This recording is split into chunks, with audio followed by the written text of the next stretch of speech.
You're listening to the Gab Street Podcast, Columbus, Ohio's #1 podcast for underground talent. Every week we have new conversations with interesting individuals who contribute to the Columbus economy and its lively culture. You may find just what you're looking for right in your backyard. Let's get right into it.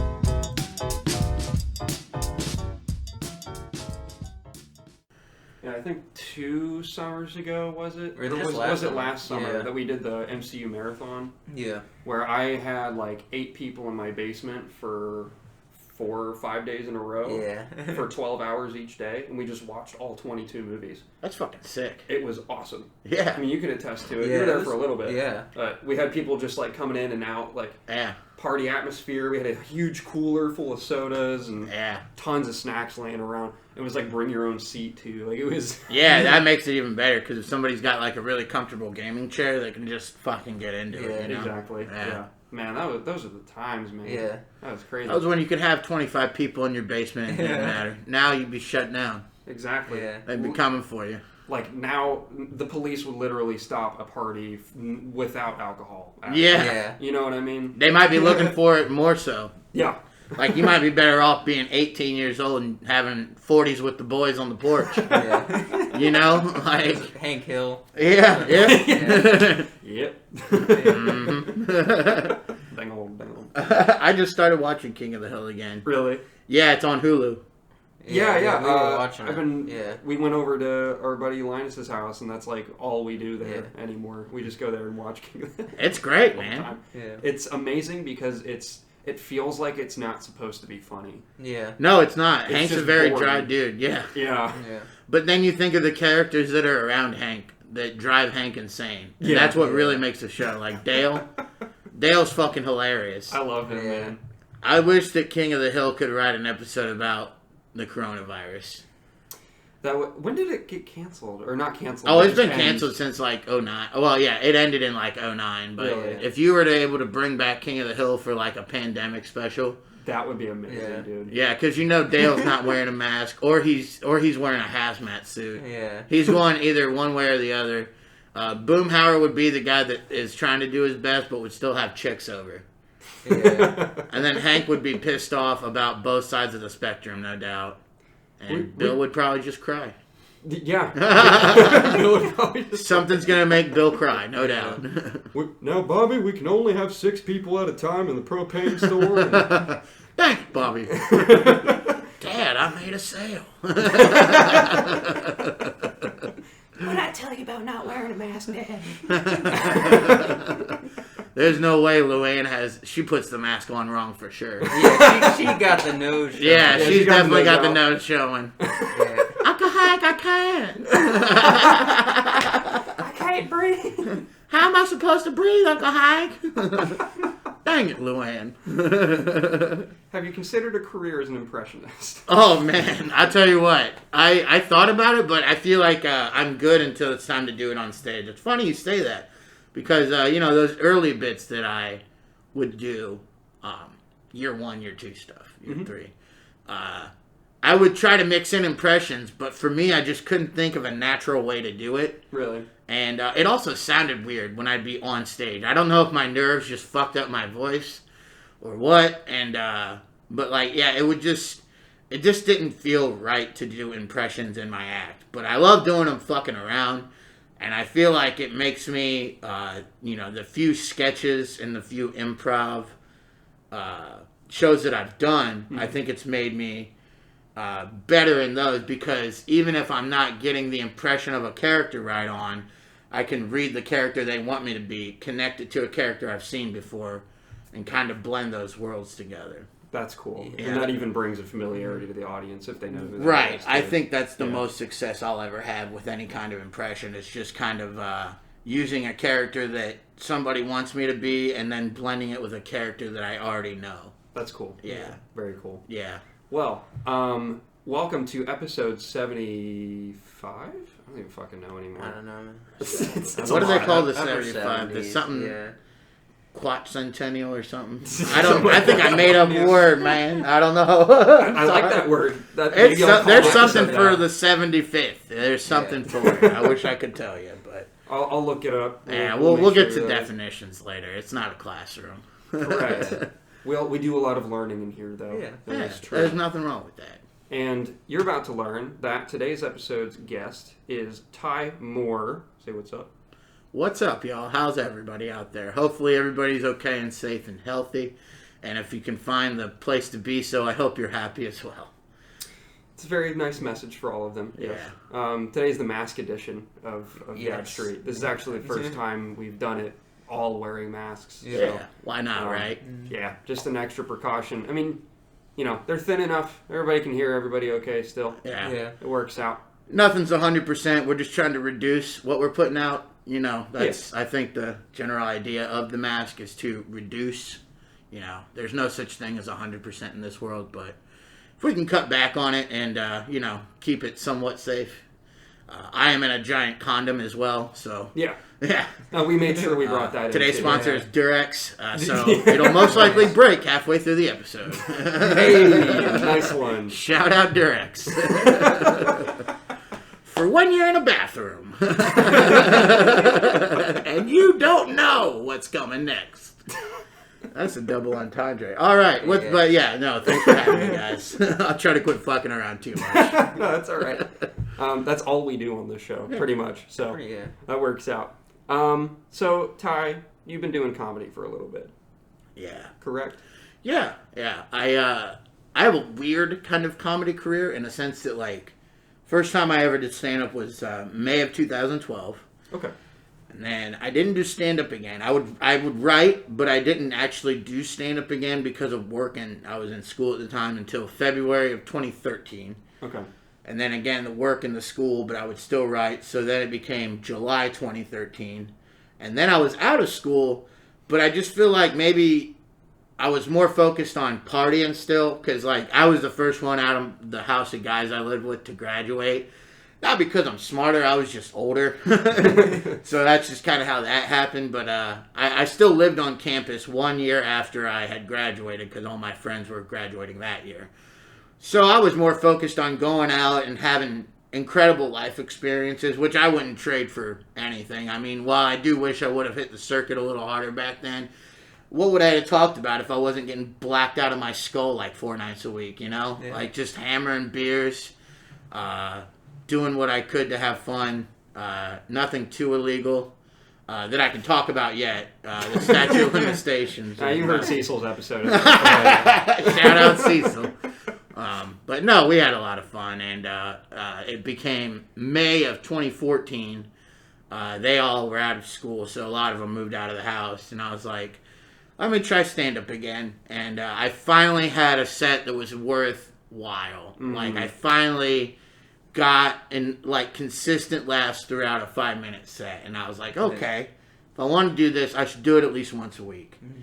So I went to the only club that bar that I had been to really at the time outside of Surly Girl, and that was Scarlet and Gray. It's where I did my first ever set. I've been there too. Yep. It's a nice spot. Yep. It is what is it? 3s now? 3s above high? I believe Yes. so. Yeah. I've seen it. Back in the day, it was Scarlet and Gray, and on my very first set, I was telling him before we started recording, I tried out for the improv team at Ohio State, Fishbowl, because they did not have a stand-up club yet. Mm-hmm.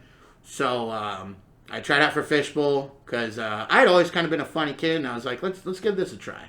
Tried out for Fishbowl, didn't make it out of the first round. I fucking sucked. It was so bad. That was hard, dude. Yeah, and that was good. I needed that. I needed to know that, hey, just because you're funny within your friends group doesn't mean everybody fucking thinks you're funny. Mm-hmm. So it was like the following Tuesday was when I went up to my first set at Scarlet and Gray, and Mark Lucas was hosting at the time. And I walked up because I didn't really understand what like sign-ups 8:30, show at 9 meant. And what that really means is, like, you got until 8:30 to sign up, and then the show will start at 9. And it could have been printed more clearly than that on the internet. I could have very much misinterpreted that because I'm not a very bright guy as is. So I walked up at, like, 8:55 after he read the list, and I was like, you have room for one more? He's like, sure.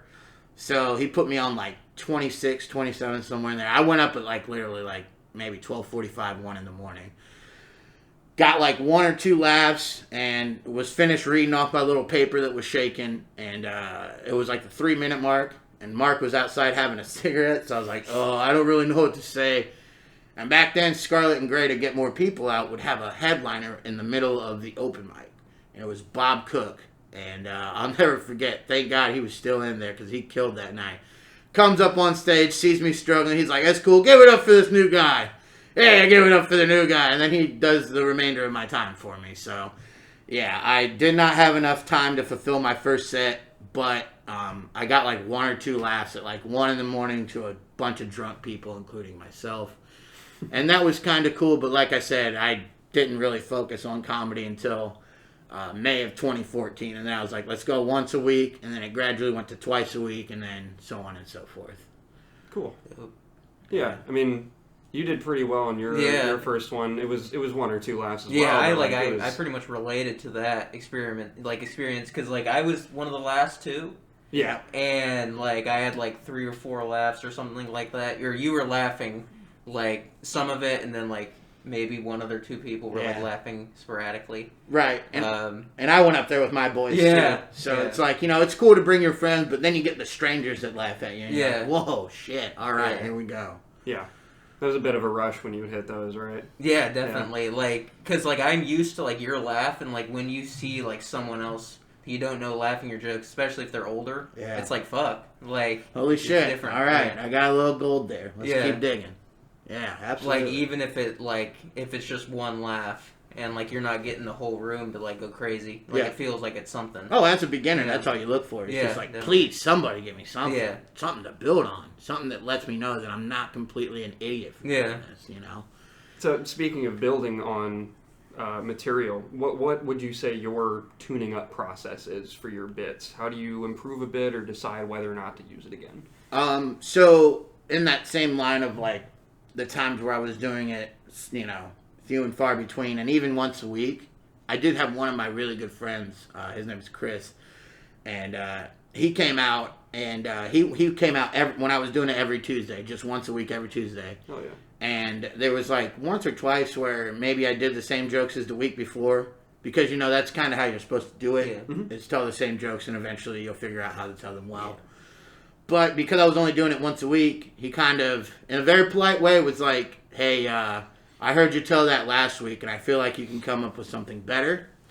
So it got me into a rhythm of, like, I'll write every day that I'm not performing, but also, like, I want to perform something that I've written in this past week new for my friend, because he is, like me, he's taking his time out to come see me, but he's not getting to go up on, this is literally him supporting me.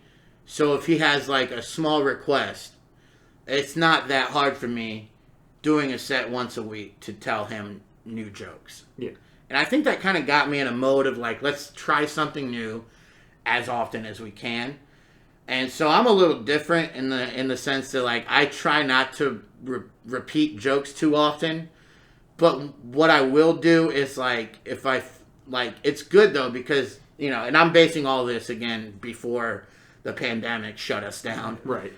But back then, it'd be like, I'd be, before the pandemic shut us down, I'd probably say since 2017, 2018, I've been going out at least once every night, if not twice. Even to the point where, like, I work 2 jobs, and I get off the second job at 10 o'clock, and Logan Steak would have Jimmy V's on South High. It's literally like me, him, and maybe one other person, and it's usually nobody in the crowd, or it's a bunch of lobbyists. Okay. And they don't want to fucking listen to people. I know that's kind of their job and all, but really, is it? No. So I always found that as a challenge. Like, I have 10 minutes here to let's just hook these people. And so I would go to that, and that would kind of be the one where I would do 10 minutes, and it'd be 5 of throwing shit at the wall, and 5 of, hey, we had this somewhere else. Let's try it here where we know nobody's paying attention. Really put it to the test. So it's a blend of, like, how I'm feeling at the day, really. Like, if I've had a long day and I'm just pissed off, I'll usually just go the fuck off on stage. But there are also times where I have a show coming up that week, and I know a bit could use either being retold or being tuned up or just being tried a different way for sake of just entertainment. And that's entertaining to me. And I think that's important for people doing stand-up, is find how it's entertaining to you as well, because at least with my act, they can read when I'm dead on energy. And now they're like, oh, well, this guy's just not feeling it. Now we're not feeling it. And there's just this awkward tension of like, I mean, should we laugh? Is he a little too depressed? You know, like shit like that. So I would say my mechanism is I try to focus very much day to day. Okay. So, and I base that off of like I grew up, still do love football. And the best football coach of all time is Bill Belichick. And he is a guy that knows the meticulousness, and his meticulousness has made him great.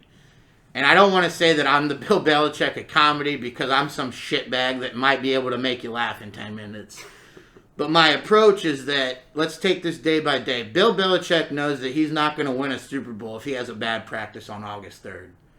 He knows that. Yeah. So he takes August 3rd for August 3rd. And that's how I try to approach stand-up. Let's just take today for today. If it's a day where we need to write some new stuff and perform that in the same day, let's do that. If it's a day where we know what we want to say and we don't really need to write too much, then let's do that.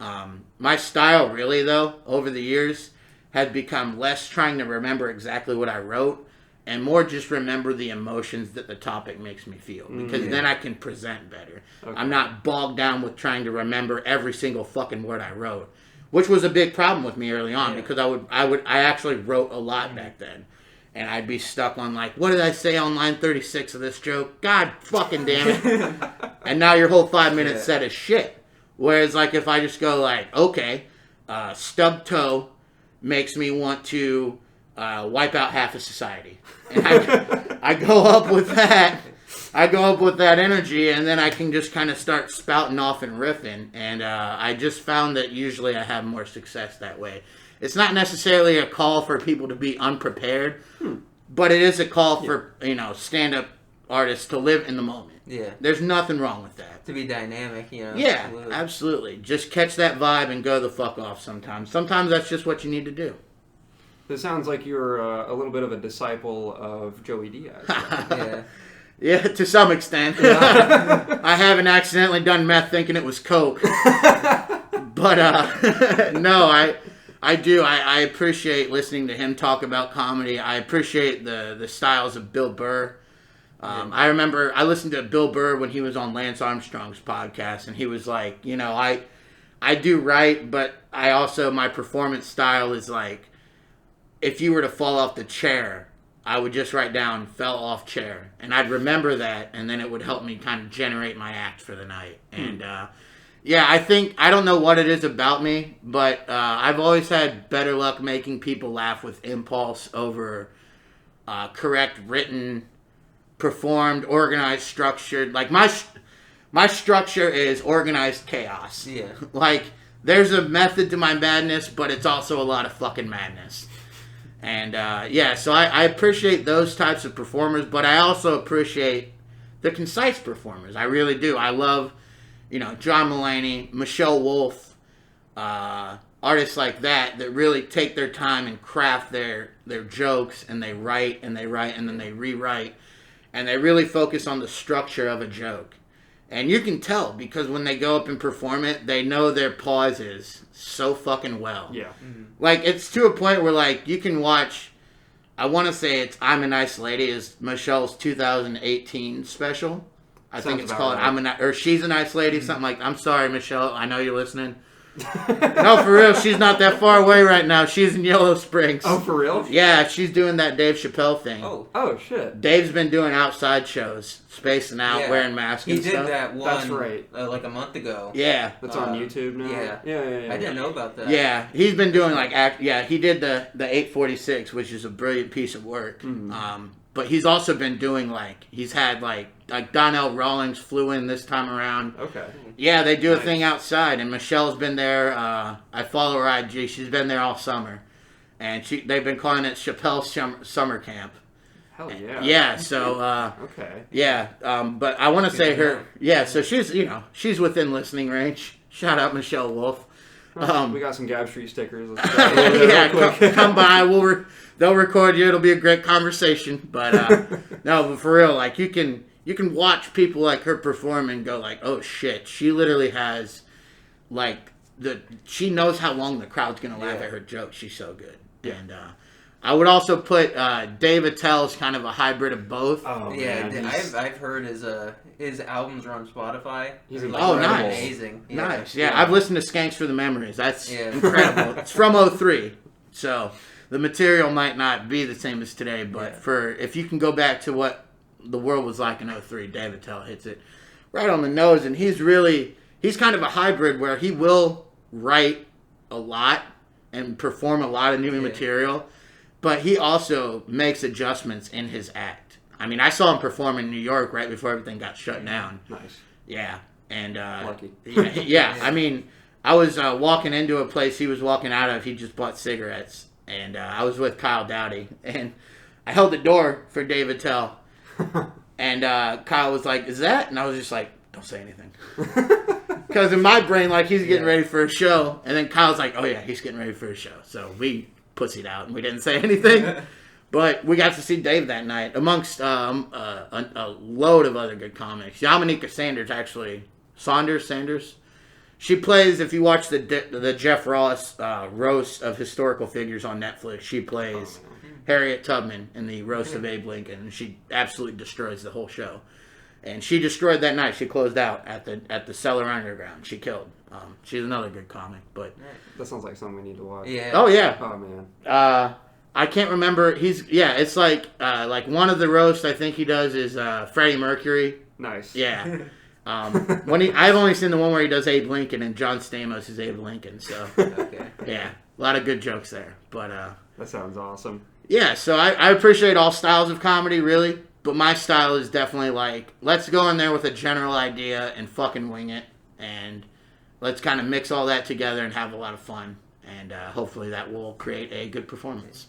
I feel like that lets you be more like fluid with like the line, you know, like so then like some people they write and they're like very like they want to get to the punchline and that's like mathematically like listed out. Yeah. But I feel like you can just like make people laugh just like within the joke like very easily. Right. Journey. Yeah, the journey. Yes. Yeah. The journey is more like is better than the destination, you know. I feel like for you. Yeah. That's it. And it's funny you say that because my writing style, a lot of times, is not necessarily, like, if you were to read what I actually write, it's probably not funny at all, to be honest. Because it's usually recalling a memory or just kind of making a point about anything that I want to make a point about.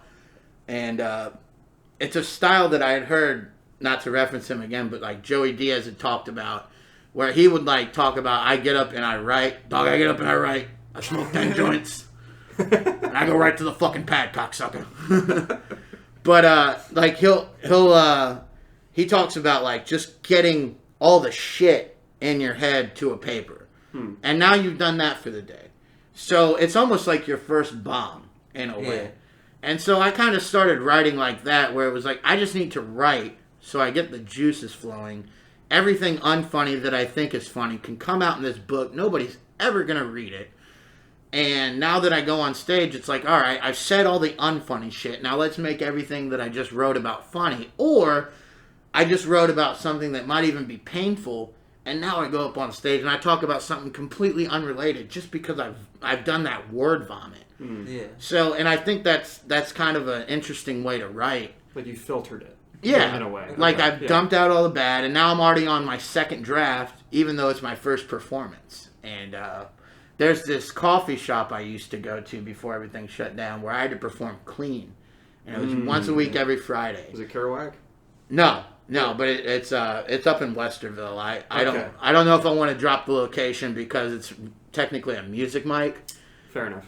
And we tried having other comedians come up there and they cursed. Ooh. So there's a very small fraction of people that can perform comedy there.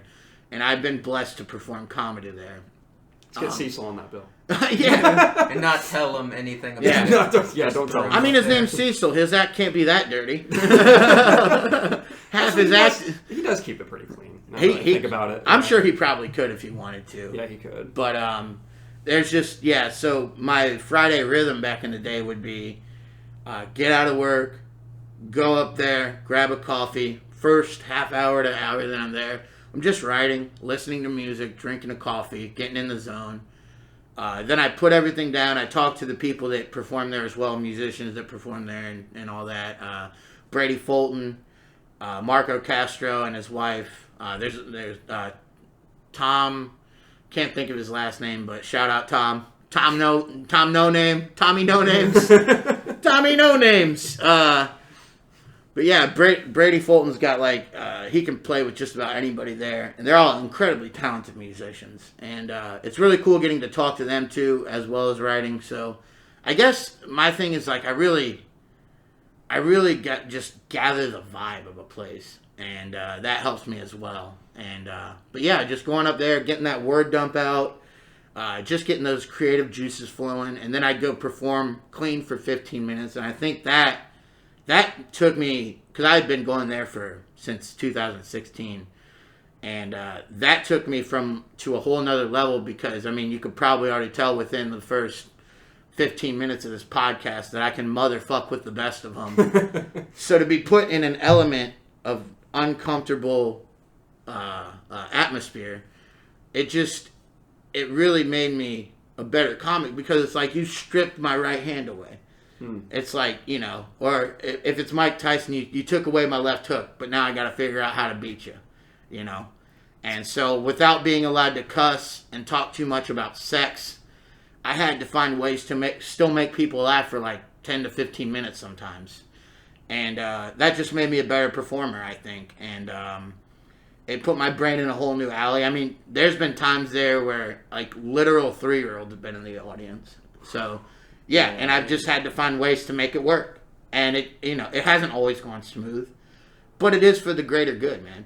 It really is. And I think another thing about my style that you could pull would be, growing up, I always made people laugh in conversation or in a setting where there was multiple dialogues going on. So if a teacher's trying to teach about something, I do the smart ass remark, and that makes the whole crowd erupt. So I think that also kind of gets me away from the structured writing style and makes me more of an impulsive performer. Because so often what got me to make people laugh all my life before I ever hit a stage was just being in the moment of conversation or in the moment of a classroom and just being that'd be fucking funny.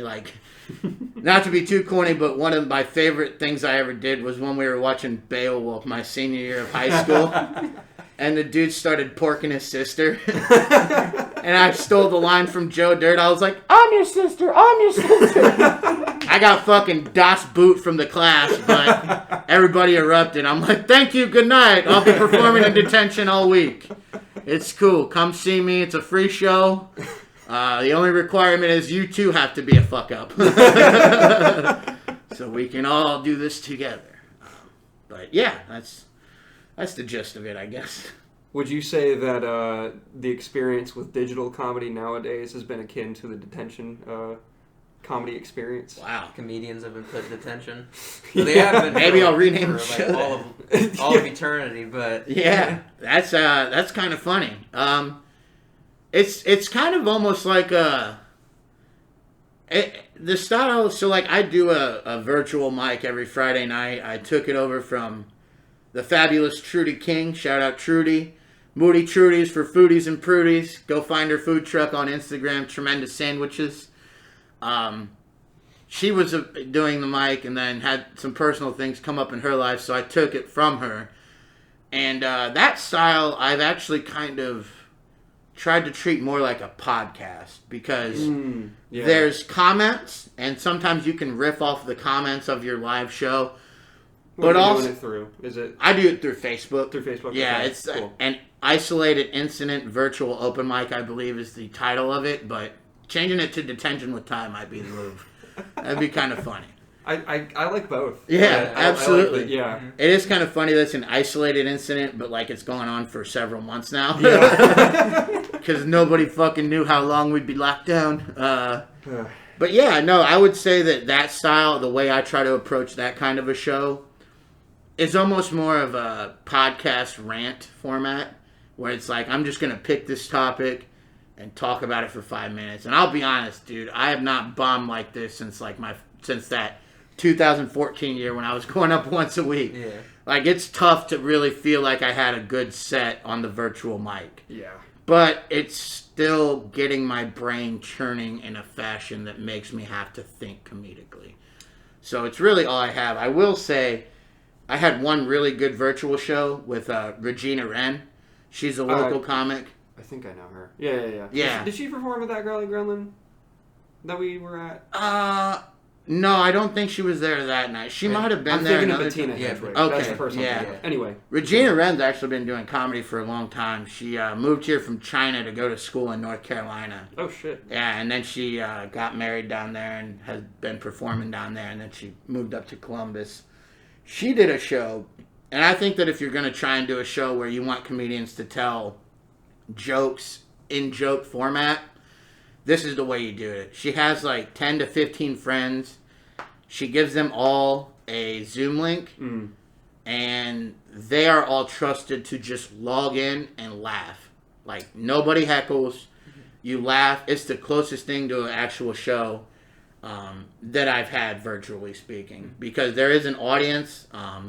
You might not be able to see them because I had to do it from my phone. My laptop wasn't working at the time. Yeah. So all I could see was my dumbass head, but like, I could hear people laughing on Punch. Yeah, I just saw fucking me drinking a glass of wine like, hey, how's it going, mirror?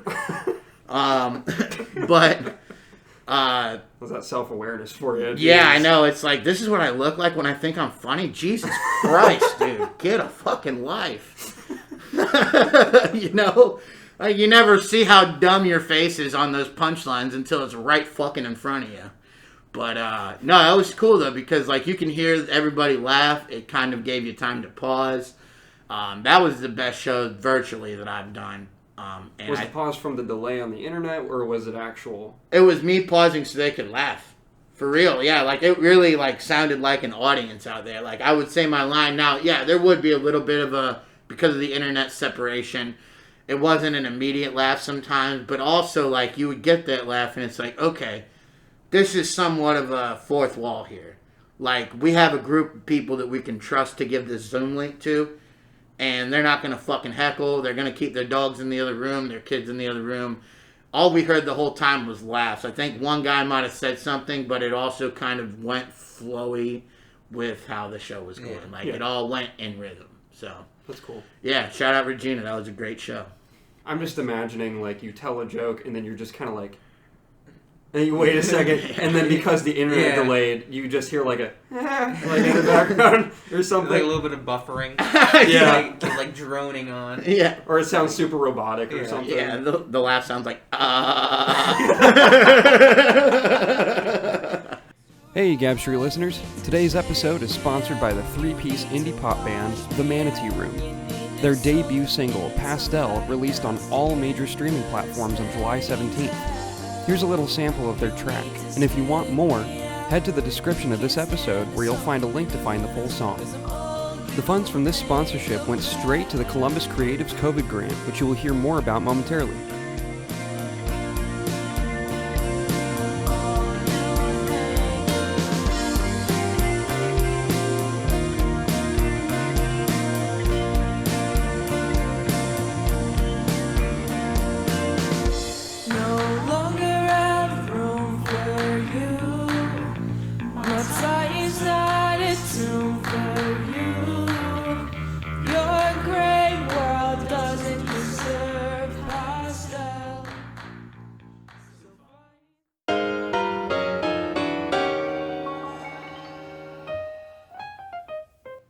If you've listened to Gab Street in the past, you know that the show is dedicated to showing off awesome Columbus culture. Now we're putting not only our voices forward, but a helping hand. Through the summer of 2020, Gab Street will be collaborating with Ravenshood Music Group to create the Columbus Creatives COVID Grant. This grant is a fundraising initiative aimed toward helping creatives in Columbus who have been impacted financially by the COVID crisis. We will be accepting applications through Saturday, August 15th, and we will be accepting funds through August 31st. Voting will take place during those 16 days. You can find links to the donation pages and how you can apply in the description of this episode. Now back to the show. Oh man, Yeah. that's part of why we've never done this podcast live, which maybe would be fun. We should try that out at some point. But we're actually, before all this hit, we were planning on doing like live interviews. Like this one might have been at like Rambling House or something, you know. That would have been fun. But maybe Rambling House is a good venue. Rambling House. Shout out Good Rambling place. House real quick, and shout out everyone there because that is a real community spot. Yeah. It is. And everyone I've talked to describes it as feeling like a living room, and it really does. Yeah. You know. Like a living room from 1971. Yeah, exactly, pretty much. With the carpeting and shit. But no, it is really cool. It's right there off Hudson, right? Yeah. Yep. Got that vintage feel. I was fortunate enough to perform twice there in January of this year. I was at one of them, I think. Yes. Yeah. Were you at the Friday night show with the improv group, or were you at Amber's show that was on like a Monday or something with Dan? I was at Seabury? Amber's show. Okay, so Yeah. Dan Seabury, me, Yes. and Amber performed. Yeah. Both shows there, excellent, cool, people work there. It's just a good time. It's a great venue. I had a blast there both times I performed there. That's one of the places where we were working with management to try and get an open mic going there before everything shut down because they were looking for more comedy. And I was like, well, we just lost our Friday open mic at the time. And I was like, if we can get this going. At that time, they were booked out for the rest of 2019 on Friday. But they were like, in 2020, we can definitely talk. And then, once again, stupid-ass COVID came and was like, hey, you guys are having a good time. Let me fuck this up. Yeah. You know? Well, part of me seems like this is going to be and obviously COVID coming in is bad. And I'm not trying to say like, oh, well, you know, let's look at the, like, that's not what I'm trying to say. Yeah, no. But I'm the kind of person that likes to look for silver linings in absolutely everything. And I see this as a way of thinning out the herd a little bit comedy-wise, where people will learn to adapt to this new format. And then the people that are getting laughs on here will have gone through the hard shit. Mm-hmm. And then once things come back, then these people will absolutely murder. Yeah. Hopefully. So they won't take it for granted anymore. You know. Yeah, exactly. Live stuff. Yeah. Like imagine, before all this, were you like, yeah, this could end? Like people being with other people in a large crowd, like this could just like not be here. You know, like nobody thought that. No. That wasn't a thing. Did not feel like it would be a thing of the past. Yeah. So I think the way that people are adapting, like you're doing a good job with the digital comedy. Amber's doing a good job. I don't know what Cecil's doing right now. He's probably doing something cool. Yeah. But like it seems like everybody's doing a decent job that has the mind to keep going. Yeah, that's a good point about thinning the herd in a sense of like, the people that really want to find a way to make it work will. Mm-hmm. And there's also people that are probably constantly creating and just ready for that first wave of open mics, and they're just going to come in with just unlimited amount of material. Yeah, that's going to be a crazy... Yeah, like the return. Yeah. The return will be very insane. I will say I've been fortunate enough to do a couple of outdoor shows recently. Oh, nice. And the first one I did, we had a pretty good crowd. Second one was a little smaller crowd, but the first one I did, I think I got more laughs, but I stepped on more laughs because it had been so long, it was like I relapsed into bad mechanics. I was like, oh shit, they're laughing, let's talk more.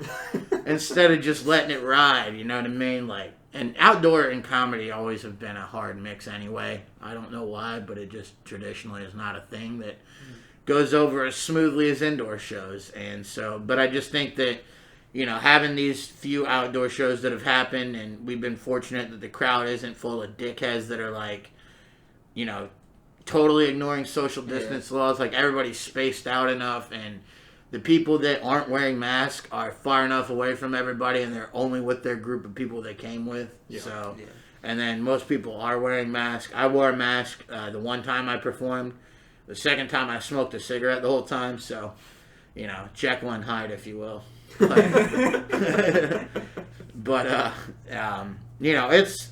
For me, it's just always been about whatever opportunity I can get to make people laugh, I want to take a shot at. And hopefully we can, you know, get the numbers down and get a vaccine out there soon. Everybody can go back to performing in regular venues under regular circumstances. And I can't wait to bomb at those either. I'm looking forward to it, man. I'm looking forward to it. So we've been talking about some people that we all look up to as comedians and such. But who are some of your most lauded comedians? Like, who do you look up to as a comedian and even just as a person? Well, comedically, I've already kind of told you about who I look up, like who I really admire with their stage work and their craft now. But some of the first stand-up I ever saw was the blue collar guys.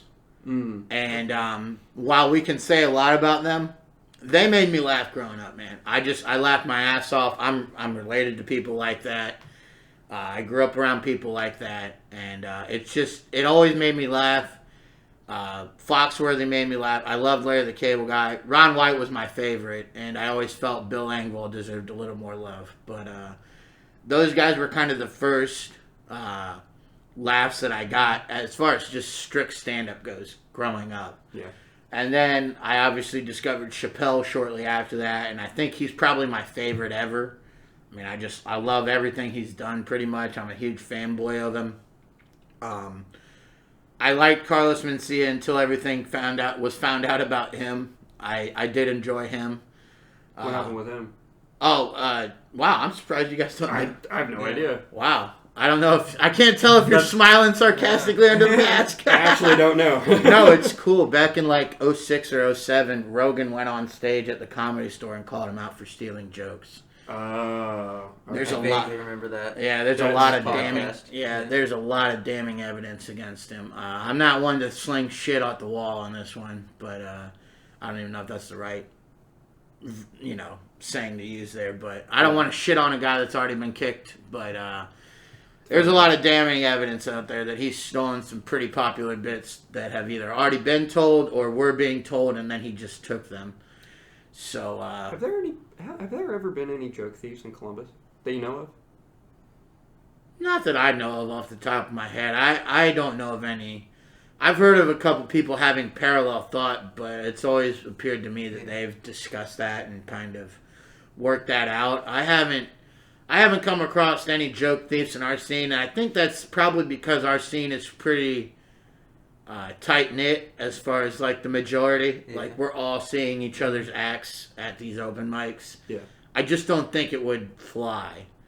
Like, I don't... And I think it's such an environment that you don't even want to get... Because, going back to my beginning days, when I was a total hack, I've tried to minimize that over the years, but when I was a total hack piece of shit, I always felt like the scene in Columbus had this threshold of, like, we respect bombing, but you can't bomb taking someone else's style, because then we're really going to hate you. Even if you're not copying the jokes, like if you're just yelling in a fashion that, like, a famous comic would yell, or if you're just trying to, like, do a twist in a joke that is made pop, like if you're a dry sense of humor, but the scene feels like you're trying too much to be a Stephen Wright, you'll either be called out on it by somebody or you'll be neglected by all. So for me, it was always like, this is a scene that holds true art to a high threshold, and I would rather fail achieving that than find a way to sneak in through the back door, Because you really could go online and you could Google just about anybody who's ever done stand-up, and you could be like, all right, well, they've never heard of this person in Southwest Arizona. I'm just going to take all their material. And that's great. You might get by for 3 years, but goddamn, if you get found out, it's a death sentence. Yep. And you just want to avoid it. And I actually have, personally, I have kind of a loose, like, I don't, like, if I see somebody kind of vibing from a comic that's well known, like in the same kind of vibe, if that's going on, I don't really try to jump on them too much, because I feel like in due time they're going to shed that and become themselves. Because I do think to an extent when we all start out, we are emulating who we loved growing up. Like, I loved like I was a big Louis C.K. fan when I first started. Like he was like the last comic where I saw him do stand up, and I was like, I need to get on stage and try this. And a lot of his work is self-deprecation, and like I was strictly self-dep like all of 2014 and most of 2015 when I was performing, and I never really got booked. Like I might have got booked a handful of times if that, but it might not even been that. And I wasn't getting a lot of laughs, and nobody really fucked with me on like a personal level. And it was like, there's nothing wrong with self-dep, but like my personality is such that like as much as I shit on myself, it's in the name of a good time. Mm-hmm. So like I need to figure out how to bring like the good time to the stage, because I'm not naturally a super negative person. Mm-hmm. So that was where I needed to be like, okay, if I am going to shit on myself, let's balance it with other takes. Like, I have like a bit recently I was working on where I tried to just deconstruct the entire system of mathematics. I remember this bit. Yeah. based out of the sole fact that I'm a dumbass and I don't know math. So it's like a self-dep, but it's me yelling at nerds. So I could just be like, oh, I'm just a dummy who don't know what 2 + 2 is. But instead, I'm like, why the fuck are letters and numbers together? Yeah, so, you know, there's an authenticity to the Columbus scene that I always will be grateful for. I can't say everybody looks at it that way, but I know for me, I'm thankful that a lot of comedians in the scene have a high threshold for good comedy, because that made me a better comic. That's how I always looked at it. Cool. Yeah, I would agree with that from what I've seen. Not that I've ever done comedy, but no, but you've been around, you know. You get it. There's a lot of people in the scene that love originality and hate bullshit. So yeah, shout out to y'all. That's the way to go. Yeah. What are some stories from the best or worst nights of your career? Well, let's start with the bad, because whenever it's a good news, bad news situation, I love getting the bad out of the way, because it can only go up from here, right? It's like, hey, you're going to lose your leg, but it's half off sandwich day in the cafeteria. So, there you go, man. Fuck yeah. Your leg's half off, the sandwiches are half off. It's all good. It's called balance, people. But the insurance isn't. Yeah, no, that's twice. That's double. So one of the, I don't know if I want to call it the worst night of comedy, but it's definitely probably the craziest night of all comedy ever. Probably. It's got to be in the top 10. It's got to be. I did a show with, there was 6 comics, and we did it at JJ Easy's in Whitehall. I think it was last April. And it was me, Stevie J, Blake Quincell, Ian Miller, Gilly, and, God, I cannot think of who the other comic was. But there were 6 of us. That's all I remember. And we all did 20-minute sets. And I was the 3rd comic up. And halfway through the 2nd comic set, which I think was Stevie J, this regular at the bar came in and was like, Michelle's in the house! And she was hammered, like obliterated. 9 o'clock on a Saturday night. This woman had to have been drinking vodka since 4:30 in the afternoon. Absolutely obliterated. And Stevie was trying to get through his set, and he really couldn't, because this woman had just totally engulfed the entire attention of everybody around her. So she found her way to the stage. Yes, the stage. Wow. And she starts, like, stretching and doing aerobics on stage. And Stevie just kind of riffed with that, and Stevie survived. Credit to Stevie, he grew as a comic that day. Because Stevie was presented with a situation that is not normal, and he adapted as best he goddamn could. And I don't think a lot of people that are walking the earth today could have handled it as well as Stevie did. So then I go up, and thankfully she was back in the crowd at this point, but she was also still yelling. So thankfully at this point I had several years in comedy, and I know better than to try and talk over a loud drunk. And I grew up in a bar. Like, there's like this bar in my hometown of Lima that I had frequented quite a bit with my parents. It's really weird way to say it, but it's really family oriented. It's a community spot. It's got its Like regulars. Warehouse a little bit. I wasn't, I wasn't getting fucking diddled or offered drugs at a young age. None of that goofy shit. This is just, hey, my parents want to have a couple cold ones. There's enough arcade games in here, and they'll fry up chicken wings if I ask. It's all good. Oh, a good spot. So I had known all my life what it was like to be around people who were loud and drunk. And I don't say that as an insult because I'm a loud drunk myself. So I knew how to handle the situation from that, as well as being on stage for multiple years at this point. So me and her had a great banter back and forth. I don't remember exactly what to say because it's been so long ago. But Blake Quinsell, I think, still has the video, or at least the audio of it. And we had good back and forth. At one point, she stood up and picked her wedgie. And I called her out on it. Oh, no. And it really worked out because every time I talked and made fun of her for picking her wedgie, the crowd would laugh. And then she would talk while the crowd's laughing. So in her brain, she's killing, but actually I'm killing. So it's really a perfect merger. And like every great movie, this was the climax, and everything after it was downhill. So I get off stage. I think I got her to calm down because I was like, listen, I'll pay you $10 to let me sniff your fingers after this. Just be quiet the rest of the show. And that worked for my set. And I finally got through my set. And I thought I was getting married after this. It would have been tremendous. We would have had a great family. Ian Miller followed me, and he was the second to last comic before Gilly. And he made great jokes about what had just happened because he's a seasoned vet as well. And then he got into his act. Well, the stage was probably about 4 feet off the ground, and it's right there on top of the audience. So this lady had forgot about everything she had just promised. Yeah, go figure. A drunk person broke a promise. Yep. So now she's in front of Ian Miller, doing her little aerobics and saying stupid shit. And Ian says he had a clever line that got her to turn around. And when she turned around, she also tapped him in the balls. She gave him a nice little bag tag. Ooh. Yeah. Finally, security got in there and was like, we got to walk you outside. And Ian, much to his credit, a true professional, hung in there and took the ball shot like a man, sucked it down, continued his set.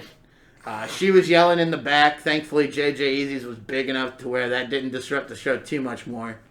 Ian gets off stage, and our headliner Gilly's up. And poor Gilly was about 7 minutes through his act, and this lady finds her way back to the same spot. Wow. Gets on stage even. Goes to try and grab the mic, and Gilly pulls it back. Quick reflexes. She hits Gilly in the balls. He drops the mic, and he's like, you're a fucking bitch, dude, and just fucking walks away. And she's like yelling at him. She's like, he called me a fucking bitch. Because, this entire night it's not her fault. Apparently she's in the right. But, she's like, he called me a fucking bitch. And then Gilly was like, I did call you a bitch because you're being a bitch. You're not being a good person. And so they're kind of yelling at each other, and the security guard's in the middle of them. Well, she goes over the top and takes a fucking swing at Gilly. Misses, thank God. But she starts trying to punch Gilly, and then members of the comedians, their significant others then charge because they're seeing their significant others get swung on. And now we've got an all-out brawl. Wow. And thankfully the security guard just kind of picked Michelle up and put her up against the wall and was able to separate her from the significant others. And the show was canceled on the spot. So an all-out brawl pretty much ensued at this show because it was this girl's birthday party. And that was probably the wildest night. I mean, I've had a few shows where people have almost fought out in the suburbs, but never anything like this where she was throwing punches, hitting dudes in the balls. It was absolute madness. She fucking totally took the night over. We all got paid, though. So, Gilly got paid for 7 minutes of work. It sucks. I would have loved to see his act. I would have loved to see him and Ian not get hit in the balls. Sometimes this is how it goes with comedy. So, that's probably the craziest night I've had in stand-up. So next time you do an open mic, wear a cup. Wear a cup. Yes. Yeah. Yep, wear a cup. Learn some defensive mechanisms. Maybe learn how to check kicks. Watch some basic Muay Thai instructionals. Be prepared out there, comedians. There's crazy people in the audience. As crazy as we are on stage, it's all verbal. Wow. Yeah, that's probably the wildest night I've experienced in the scene, and I look back on it fondly. I'd say that's, probably sixth worst night of comedy in history. Maybe like 5,000 years ago there was something worse than that, but... Yeah, there's probably been a time where the court jester got attacked by a lion. Yeah. And Michelle is very close to the lioness. Yeah. I mean, shout out Michelle if you're listening. Hopefully you are. I still love you, baby. Come back to me. Just don't hit my friends in the balls. And shut up when they're on stage. That's probably the craziest night. As far as bad nights go, you really could look at a lot of those early open mics where I sucked and nobody fucking talked to me because I sucked. And you just feel like you're alone out there and like you're telling jokes. And in my brain, I obviously roast myself. So like when a joke bombs at that point in my career on stage, I'm like up there, nobody's laughing, nobody fucks with me. So in my brain, I'm like, you think that's funny, buddy? Oh man, good one, dude. Fucking sick. Great joke. Tell it again, dude. It might work. It probably won't. That's all going on in my brain. And I've had a ton of sets like that. And then that was also like those early years. I moved off campus and I was living in Whitehall. I was driving a fucking hoopty of all hoopties, like the shittiest car. I missed half the Tuesdays I said I was going to go to because it was in the shop. Mm-hmm. So it's like I'm driving this rinky-dink fucking car all the way 25 minutes to Scarlet and Gray from Whitehall, absolutely shitting the bed in front of everybody, being a fucking loser, and then driving all the way back to Whitehall, just reminding myself how much of a fucking loser I was. And I think those were some of the worst nights because I just, again, my dad would call and talk to me at night and, he'd offer some consolation as a dad would, but there's still just like that thing where it's like, if I could just find a way to get one person to like talk to me and be like, you're doing okay. And eventually that came along, thankfully. But it's just like, you just feel like such a fucking piece of shit when you go, I've worked all week, 7 days, writing a bunch of stuff, working on this, that, and the other. Here I am, this is the only 5 minutes I can do this week because I can't afford to drive my car this far. I'm putting it all into this, and I bomb. So, those nights were the worst, but because of those nights, I got to get booked for some of my best nights, which were nights when people who I really looked up to in the scene would come up to me at the next open mic and go, you really killed last night. Like, you have to have, in my opinion, you have to have those moments of just absolute failure, and then it becomes success. And it's just time. It really is time. And if you just keep at it, keep going to those mics, keep sucking, don't put too much stock in it when nobody fucks with you. It's fine. Nobody fucks with anybody hardly when they start out. It's probably better for you to know that you've sucked so bad that it can literally only go up. Because that's what eventually I got to. I can't say I've ever broke down and cried about being bad at comedy, but boy, I felt like a piece of shit. And because of that, I became desensitized because eventually you can only emote so much, you know what I mean? You can only feel like a piece of shit so much before you're eventually like, fuck it. Nobody fucks with me. My shit's not working. Let's just go up there and fucking attack and try and make them laugh.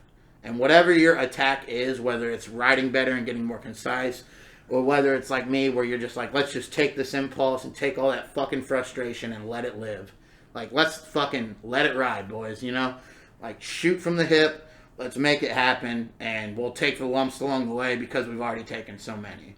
So, because of those nights, I was able to have some of my best nights, and I've been booked for, private shows within the last year. Hell yeah, man. Where you get $100, free liquor, and free food for the whole night. And it's like, alright, did you ever think when you were driving back in your fucking 94 Sable that the seat on it, I broke the fucking seat on it because my butt crack was hanging out one day, and I went to adjust my pants up, and I leaned back, and I was like 275, so that motherfucker snapped like a bone. Damn. Yeah, so I propped it up with 2x4s.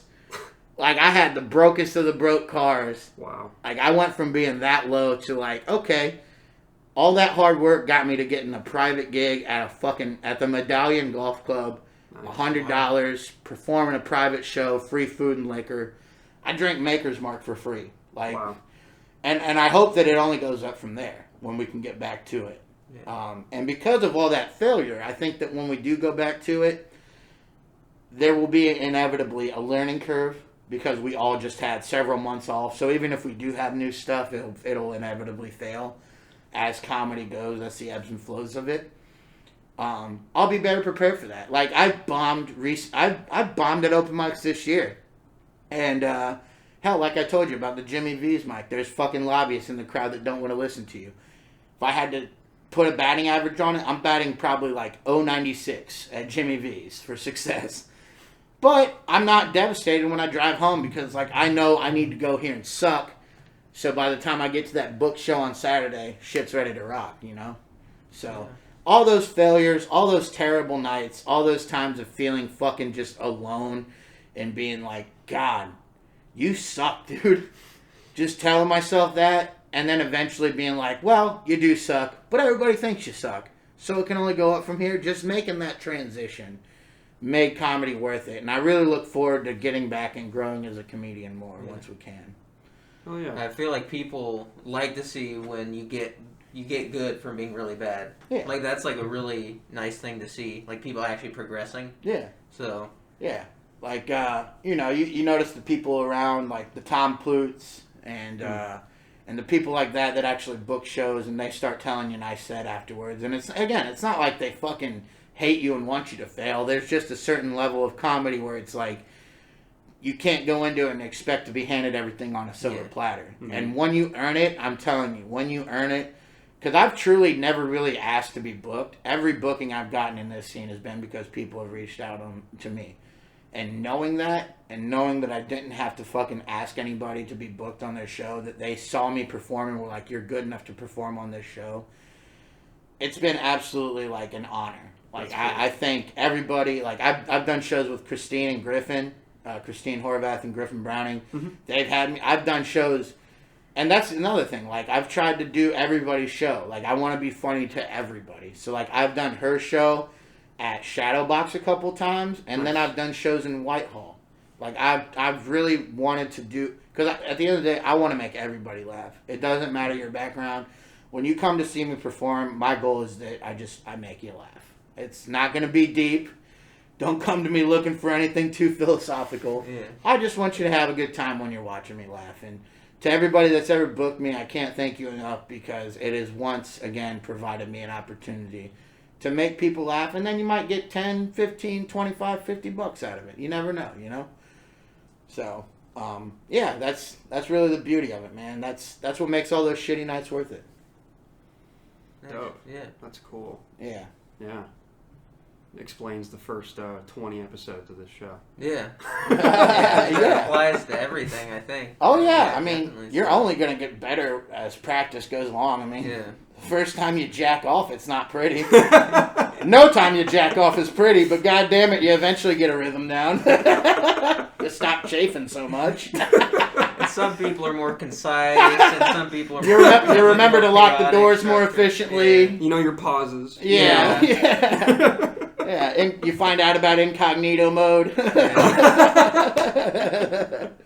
But no, I mean, everything just gets better with time, and comedy has made me appreciate the journey, like we've talked about throughout this entire podcast, just the journey of comedy. I love it.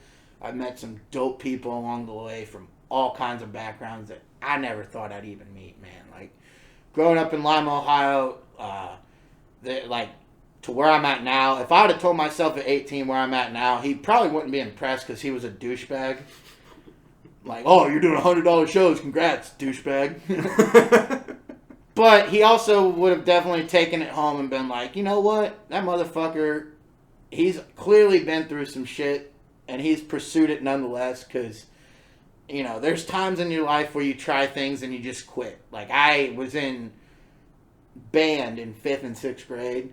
Now, granted, I hated my band instructor because... I did that shit the whole way through. Yeah. My mom wanted me to. She was like, we spent $150 on your drum set. You're going to do it. I was like, fuck that, man.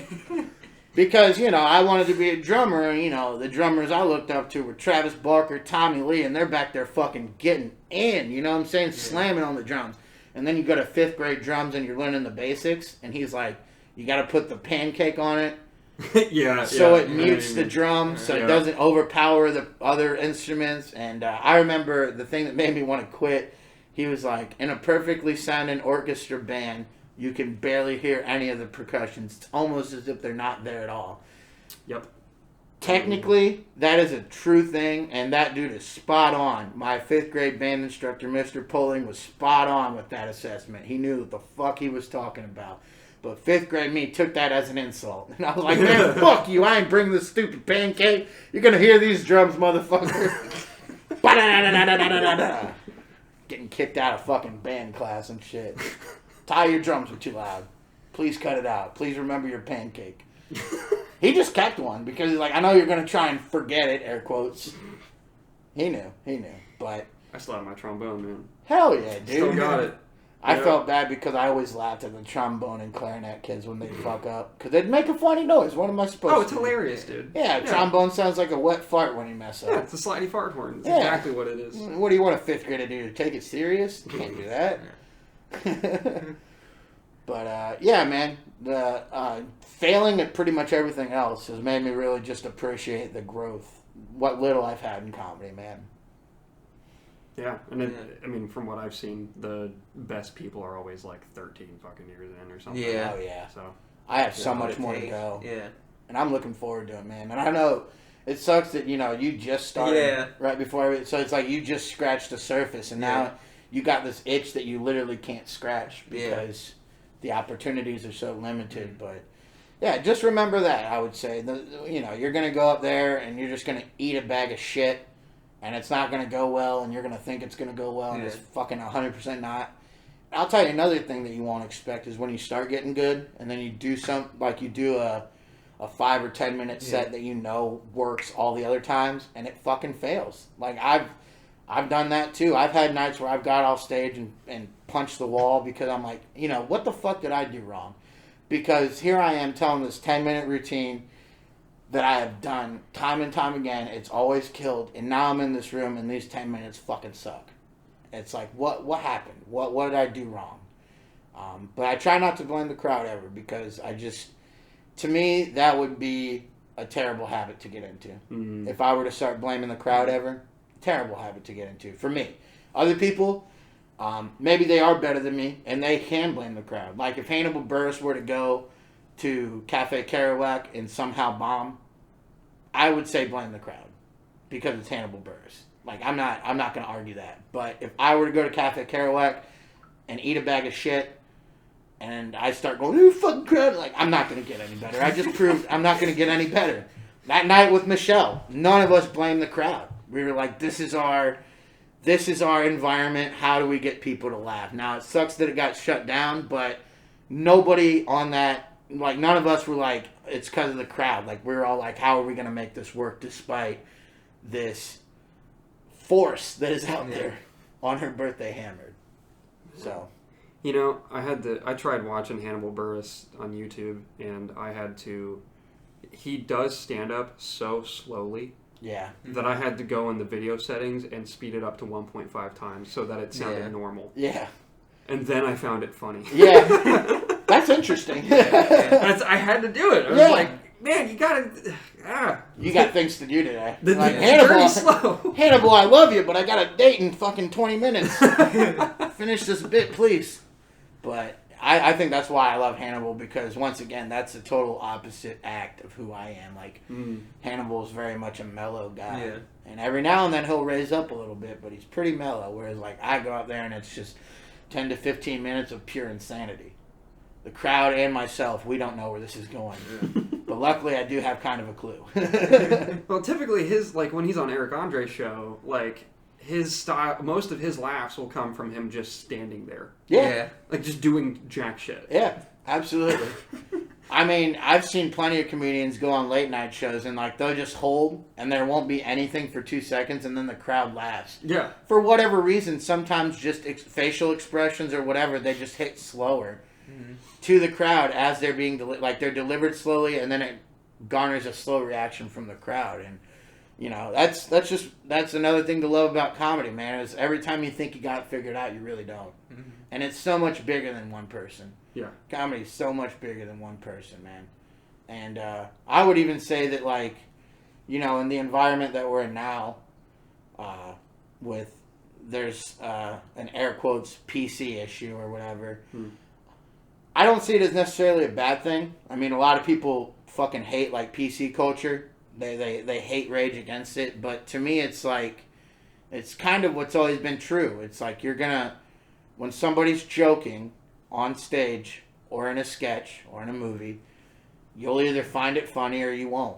And I think that for everybody that tells a joke, they have the right to tell jokes, because as a comedian, I'm not going to really police anybody's, you know, humor. At open mics, I've let wild shit be said that I've hosted. I used to host a Friday night at Ethel's in the Short North every Friday night.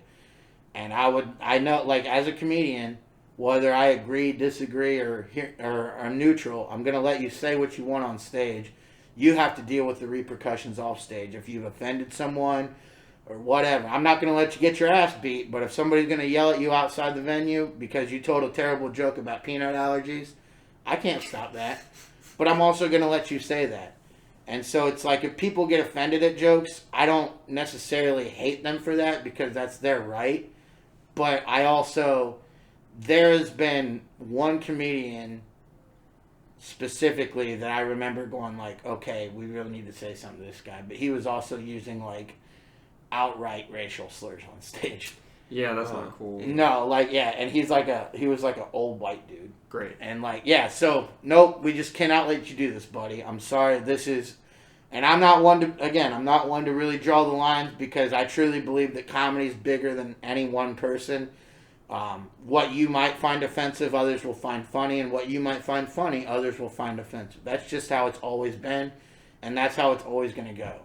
But it's not my job to police that, unless you're just going up there, and you're outright you're saying things that are just out of your fucking league, pal. It's like cheap, you know? Yeah, I feel insults are just cheap. Yeah. Of course, they're, like, crude and, like, offensive, but, like... Yeah. Yeah, and, like, even if it's to a point where, like, you're making the crowd feel uncomfortable, I might pull you aside and say, hey, I kind of get the direction you're going. This is how you're probably going to want to say that. That's about as best as I can do. Yeah. But that's a learning curve for comedians. And when you're met with learning curves like that, if you really want to do comedy, you will adapt. And you'll say, all right, enough people have approached me. Apparently what I'm doing is hateful and ignorant. I can either continue this path and just fight an unnecessary battle that also makes me look like a dickhead, or I can adjust, become a better comedian, and hopefully in turn become a better person along the way. Exactly. But comedians are also scumbags, so who knows? Yeah, again, I'm not holier than thou. I know that you know, I'm no person without flaws, but I also don't try to police humor too much, because I don't want somebody to police my humor. But at the end of the day, I truly want everybody to have a good time. So if somebody's advertently fucking making it a bad time, eventually you do have to, like, hey, dude, pull them aside and be like, listen, I know you want to get this joke out there that's super shocky and edgy, but you're making everyone feel uncomfortable, and you're just never going to have success doing it this way. Yeah. You know, because only certain people can pull that off. Right, and you know, as we were saying earlier, like, you know, the first comedians I saw were like Larry the Cable Guy and Dave Chappelle and shit. Some people's first introduction to comedy is Anthony Jeselnik. Yeah, they see that, edgy. Yeah, and they resonate, and they're like, all right, Anthony Jeselnik made a joke about childhood cancer. Fuck yeah, I'm doing it too. And you're just not Anthony Jeselnik, dude. Yeah. Like, you're just fucking not. And you need to be told that you're not Anthony Jeselnik sometimes. And again, along the road of comedy, when you're met with a potential learning curve, I always think it's better to try and adjust and learn. Because, like, I don't know, do you guys know who Deezus and Mero are? Mm-mm. They're the Bodega Boys. Hopefully they win an Emmy for their late night show. They're not stand-ups, but they have a podcast called Bodega Boys, and they've done stuff for, like, Vice and MTV2. Very funny guys. Shoot from the hip, and just hilarious dudes. Like, naturally fucking funny. They're from, like, the Bronx. Mm. and they grew up in the Bronx in like the 80s and 90s. So that's not necessarily a time where political correctness was a thing. Yeah. I always think that if they can adjust, there's no reason that most, if not all of us, can't adjust. Because they found a way to still be authentic people from the Bronx and bring that authentic humor that they have. They still bring that while also like not going over the top to offend people. Like they're still very funny, but they're also like cognizant of the time that we're living in, and they've informed them. So like they've made the changes that have needed to be made in order for them to grow as comedians, you know? So I always think that if there's people more successful than us that have adapted, there's no excuse for us to not adapt. And PC culture isn't as bad as people make it seem. You can still make people laugh and be edgy without being a total douchebag. I agree with that. Yeah, or at least being nuanced about it, you know? Yeah. Cool. What are your plans for 2020? Wow. I'm glad you asked. I have this vaccine I'm working on in my house. Very good. It's a hybrid of battery acid and Mountain Dew. You can buy it off me for $5.99 or $7.99, but that's because I'm shipping it to you. I'll include the mask, and I suggest chasing it with hand sanitizer. Because that's what Trump said, so I mean, obviously it fucking works. You know? I hate that he said that because I realized how dumb it looked for me to like spray cleaner into the air and let a little bit go up my nose. Like before that I was like, let me get a little hit of this Lysol. As if I'm like huffing paint. You know, there's a couple little droplets. Not going to kill me. Probably will eventually, but for now we're just making sure, right? And then the president says, and they're like, oh, damn it. Me and him are on the same brainwave. This isn't good. This is not good. The president needs to be smarter than me. But anyway, plans for 2020 in all seriousness, man. I just hope that, you know, we can find a way to work together as people. We can wear masks. Wear some masks. Hopefully the medical experts can get us a vaccine soon that inevitably will still make people pissed off, but we've already had anti-vaxxers, and shout out to the horn out there. That was cool. That might be Trump waiting on me, like, what'd you say about me being dumb, motherfucker? It's time for you to make your maker. Time for you to meet your maker. Fuck, damn it. Well, that's what will happen if you inject Lysol into your ass cheek. I mean, I can't say I haven't thought about it. I can't say. Has anybody tried it? You know, if I had a syringe, I would have. Yeah. But I can't score a good syringe. Man, nobody can these days. Not these days. It's just hard to find. Downturn, man. Yeah. The syringe market in general is just it's a tough one to crack into, man. The premiums are at an all-time high. It's true. It's tough, but... Yeah. I hope we do find a way to just all become better people. You know, obviously there's been a lot of civil unrest within the last few months as well. So I'm hoping that when things go back to us being allowed to perform, that comedians, in my opinion, have always kind of found a way to bring people together. And as hard as it's going to be, because a lot of comedians are like myself, a white dude who has never really experienced that. I just hope that we can have an open mind to like, okay, we don't know everything. Let's listen to people. Let's see how we can, again, adjust to make everyone feel welcome in our venue. And let's also make sure that we're uplifting people who maybe have not felt as welcome in our scene. Like, let's try our best as a team. Like, comedians turning on comedians is upsetting because we've just throughout all of time, you could find everybody on whatever political spectrum they want laugh at the same person. And I just hope that when we're able to perform again, we keep in mind that there's people that have suffered a lot more than us out there. So instead of trying to make it this like woe is me party, let's make them laugh. Because laughter really brings us all together. And I hope that we can get a vaccine out there. I hope that we can get healthy. And I hope that everybody comes out of the civil unrest and the pandemic as a better person. And that we just understand each other more, man. Because I gotta be honest, I've kicked it with people from all different backgrounds. Trans women, people of color, people from marginalized sectors of society, and straight white dudes as well. Like, I've kicked it with fucking, like, just about every walk of life. And when we are all truly in a room, getting along, breaking each other's balls, just having a good time, there's nothing like it. And while I didn't get into comedy to find friends, I found a lot of fucking dope friends. And I just want everybody to have that experience. So I hope that we can all keep that in mind going forward. And I hope that we can all hit the bricks again and get to working. Like, I really just want comedy to come back so we can all have our purpose as comedians be felt again. And we can all get out there and just try to make the world a little bit better place through laughter. Like, we're not going to fix anything, comedians, you know. I don't think we're put on this earth to fix anything. You know, we're not lawmakers. We don't have degrees.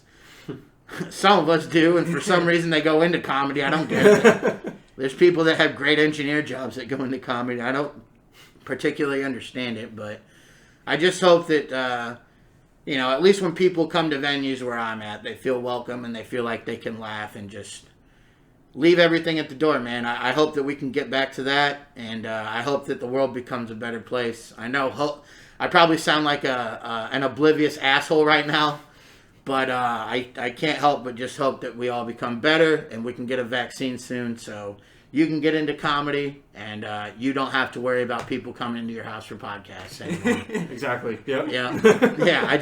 I want the world to be a better place. Is that so fucking much to ask? God damn it. It starts with the man in the mirror. To quote Michael Jackson. Fuck. On this podcast, I've quoted Michael Jackson and Louis C.K. I'm a fucking terrible person. Do not look to me for advice. I am a piece of shit. When you said man in the mirror, I thought you were talking about when you were doing that. Oh, God. The internet open mic. That might be worse than anything that anybody's ever done. It's just me thinking I'm funny online. Yeah, I don't know why Zoom gives you that fucking face camera. It's stupid. Yeah. I don't know why you can't turn it on. I already hate how I look. That's what got me into comedy in the first place. Just fucking not liking who I am. Well, how can people find and support you? I have Instagram, at Ty's Not Funny, which you probably could tell after listening for this long. Instagram, Ty's Not Funny. Facebook, Ty Moore. It's a picture of me and my family. I go live on Facebook every Friday night at 8 o'clock. The Isolated Incident Virtual Open Mic. We have a crew of people who come through and support. They perform as well. It's usually no more than 3 to 5 people. And it's not very long on a Friday night. So if you just want to take from like 8 to 8:45 usually at the latest. And just have some laughs or hear some people out, man. It's there. I appreciate anybody who wants to give me a follow after this. And like I said, I really hope that I can get back to... that we can all get back to living somewhat of a normal life and that, you know, I can get back to making everybody out there laugh. I really do miss that. I miss all you guys. I miss everybody in the scene. Shout out to all my comedians that listen to this. And the Columbus and Greater Columbus and just Ohio in general that I've been able to perform with. I hope we can do it again, man. I miss laughter. I miss making people laugh, and I miss the good times that come with comedy. You have any last-minute shout-outs to make? Yeah. Let's see. Shout out to Gab Street for having me on. Thank you very much. Shout out to everybody in Columbus. I mean, I know I keep saying this. Everybody that's ever come to any of my shows, anybody that I've ever made laugh, thank you for laughing at me. I hope you laugh with me throughout just the rest of my life because I don't ever want to quit doing stand-up. I want to make all of you laugh. Thank you to all the comedians in the scene that have just made me better, whether you know it or not. Like, I've been at points in my career where I've come off of a good weekend of stand-up, and I've gone and watched somebody who's, like, within their first year of stand-up just kill. And that has just ultimately motivated me even more. So, every comedian that's younger than me in the scene, every comedian that's older than me, just thank you, because you guys have all you guys and gals out there, all you cool cats and kittens, all y'all have made me a better comic and a better person ever since I started doing this shit back in 2012 and really 2014. Just thank you so much from the bottom of my heart. I truly fucking mean that. I can't wait till we can all get together and make people laugh again as a team because I love all you guys. And thank you. Just if you've ever come and seen me perform, fucking thank you. And if you're listening to this, thank you. I really appreciate it, and I want to make you laugh as much as I can. Shout out to Moody Treaties as well. Go get you a sandwich at Moody Trudy's. Follow that IG. She'll tell you where she's at. She's 4.5 months pregnant and still ain't got nothing on this gut. You got about 3 more months before you can get on my level, Trudy. Good luck. Wishing you all the best, buddy. Wishing all y'all the best. To everybody in the world that's listening, I hope everything gets better for you, man. And to all my Columbus comics, I love you guys, and I can't wait till we're all able to perform comedy again. Hell yeah.